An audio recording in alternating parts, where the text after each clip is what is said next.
Porque se eu instalar um inclinômetro, o que é um inclinômetro? É um tubo vertical, isso aqui custa, para mim travar isso a 20 metros de profundidade, custa R$ 3.000. Se eu instalar um inclinômetro aqui, outro aqui e outro aqui, ao longo daquela língua toda, coloco aqui, outro aqui, outro aqui, outro aqui, outro aqui, outro aqui.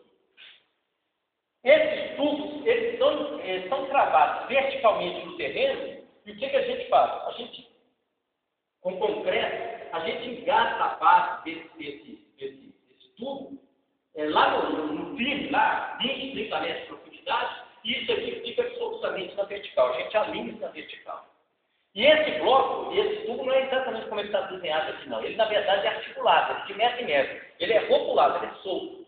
Então, a gente vai, como a gente já está fazendo em vários pontos em Ouro Preto, você vai e mede todo mês ou toda semana, em época de chuva, a movimentação desse tubo. Aonde ele está se deslocando. E através dessas medidas, você vai chegar numa situação como essa aqui, ó. Então, eu obtenho, por exemplo, que ele se movimenta no máximo aqui, ele se movimenta máximo aqui, quer dizer, está saindo do alinhamento vertical aqui e aqui. Se eu ligar esses pontos, pronto, eu resolvo o problema, eu sei exatamente onde o terreno está se movimentando. E aí eu posso fazer uma estrutura de contenção aqui, onde ela tem que ser feita. Não aqui e não aqui, mas exatamente onde ela tem que ser feita. Uma estrutura menor e uma estrutura capaz de segurar essa movimentação toda. Por exemplo, só para dar um exemplo para vocês.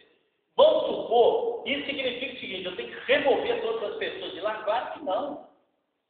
Se essa movimentação nessa região aqui tiver com 3 metros de profundidade, significa o seguinte, todas essas casas têm que ter as fundações delas a mais de 3 metros de profundidade de terreno firme. Aí ela pode ficar lá o tempo que for, sem problema nenhum. O que acontece hoje lá é que a maioria das casas estão aplicadas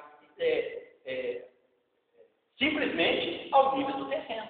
Então, elas estão como um sabão acompanhando a movimentação do terreno. Superficial. Então, existe solução para tudo.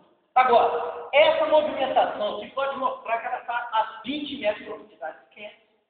O custo de fundação de uma casa dessa seria muito maior do que a própria casa várias vezes. Então, é o quê? Remoção das pessoas dessa região. Agora, você não pode afirmar ou ir para uma situação tão radical como a remoção, ou não, sem o estudo adequado. Então, a gente precisa urgentemente fazer o quê? Precisa urgentemente fazer é isso aí.